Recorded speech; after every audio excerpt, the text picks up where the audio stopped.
Hi, today we're going to talk about the percent equation, and it's not as scary as it sounds. So let's start by updating our table of contents. Percent equation. Okay, so for a warm-up, you were to solve a problem that had a fraction equal to a fraction or a ratio equal to a ratio. That is called a proportion. So let's just work it out. There's a lot of different ways you could do this. I think the most basic way that we talked about was something called cross products. So you would do 5 times 100 equals 8 times x, and you would have an equation that way. So that would get you 5 times 100 equals 8 times x. 5 times 100 is 500. And then you have x that we're solving for. Looking at it, we said when two numbers are really, really close and they're touching, that means that they're multiplying. So to get that 8 to the opposite side of the equal sign, you have to do the opposite or inverse operation. So the opposite or inverse of multiplication is division. And so when we divide, there's lots of different ways you can divide. Divide 500 by 8. Well, we know that 8 goes into 5 0 times, 8 goes into 50, 6 times. 6 times 8 is 48. Bring down your other 0. 8 goes into 22 times, which gets us 16, and a remainder of 4. So you could leave this as a mixed number, but we're going to just make this into a decimal right now. In order to divide, to get a decimal answer, if you have nothing else to bring down, you just put a little a little decimal, and then a 0, and you can bring it down. So 8 goes into 40 5 times, and you can do this until you get a remainder of 0, or at least until you get me like 2 decimal places, to the hundredths, if you will. So this one is good because it only goes to the tenths, so we're fine. Another way to think about this is you can think of it as like a fraction, 500 over 8. Well, to simplify any fraction, you would get 250 over 4. Again, simplify it, divide them both by 2. 125 over 2. And then that's an easier division problem. You're going to get the exact same answer when you divide by 2. So again, if dividing by 8 is really hard for you, just simplify the entire fraction, simplify that first, and then you're going to be dividing by a smaller number, and then that should hopefully be easier for you. Okay, so we get x equals 62.5, or 62 5/10. And we need to be able to solve proportions to solve the percent equation. Okay. So the main goal of all of these lessons is so that we understand how can we use percents, how can understanding percents help us solve problems in the real world. Before we can get to real world problems, though, we need to understand what a percent is as a ratio. In order to write any percent as a ratio, whether it's 5%, 7%, 8%, it's always going to be whatever the percent is out of 100. So 5% would be 5 out of 100, and then you would simplify. 20% would be 20 out of 100, and then you would simplify. 17% would be 17 out of 100, and then you would simplify. So writing any percent as a fraction or as a ratio is really easy. The hard part of the equation is writing that comparing ratio. And I think the way you learned it was they said it was part over whole, or part means is. Some other words for the top number are, was. Those are all numbers that go on top of the fraction. And some other words for whole are of or total. So I could say 15 out of 20. There were 15 out of 20.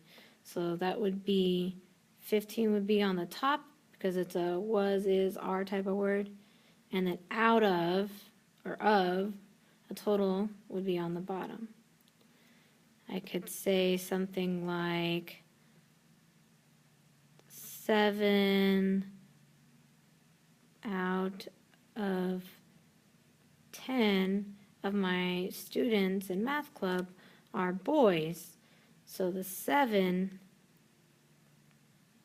there are 7, would go on top, and then the out of would go on bottom. So to write that as a comparing ratio, I would write 7 over 10, or 7 divided by 10.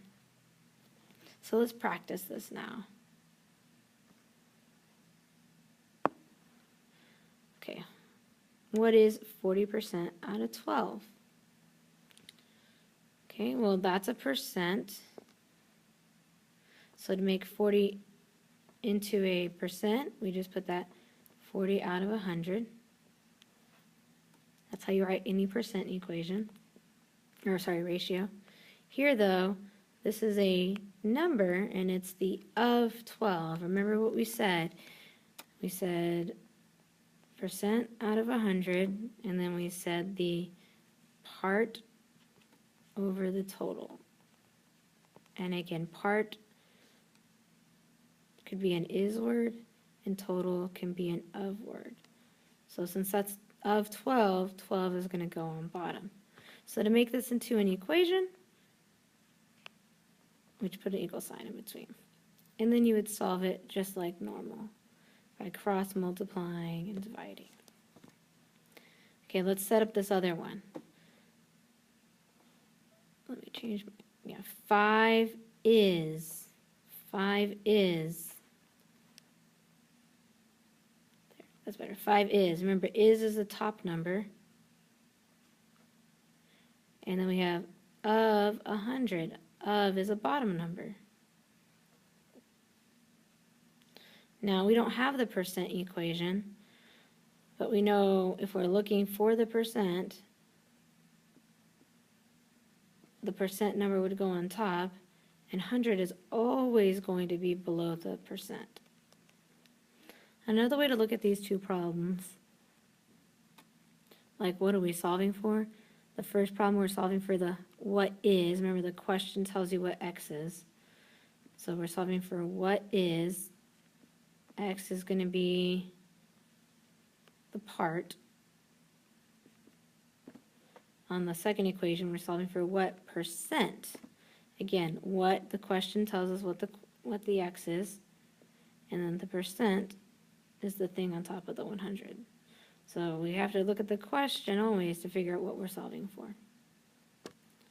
Okay, let's do 2 more examples. A student answers 75%. Easy, we can make that into a percent ratio. 75 out of 100. Of the questions on the exam correctly. So 75 are correct. If she answers 15 questions correctly, again, 75% is correct, 15 is correct. So that's going to be on the top. How many questions are on the exam? So that means how many total questions? That's the word questions. Again, we have percent over 100. We already did that. And then we have our part over our whole. And total is a whole number, right? Total means whole. So x is going to go on bottom. So to make it a percent equation, just put an equals between those two ratios, and then you're going to cross multiply and solve them. So that's 75 times x, or 75x, and then 100 times 15, which is 1500. It's easy to multiply by 100. You just add 2 zeros at the end. Okay, now I'm going to divide by 75 because they're multiplying. The opposite of multiplication is division. And here, I would have to do the division on the side, but you should get 20. Okay, so that, again, 20 was on bottom. Remember, our bottom number is our whole or our total. So there are a total of 20 questions. Or I wrote it up here, X was total questions, so there are 20 total questions. Okay, last question. In a survey of 1,800 people, remember, you have part over whole,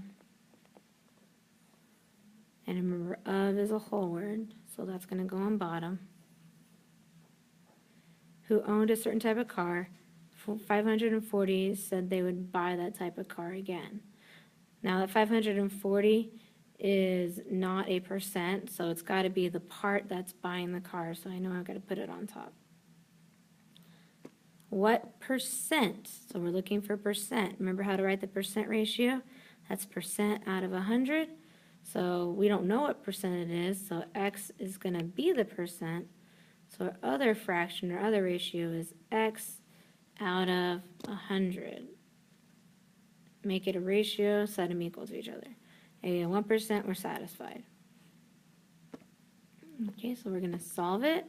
When you have a fraction equals a fraction or a ratio equals a ratio, that's called a proportion. So you cross multiply.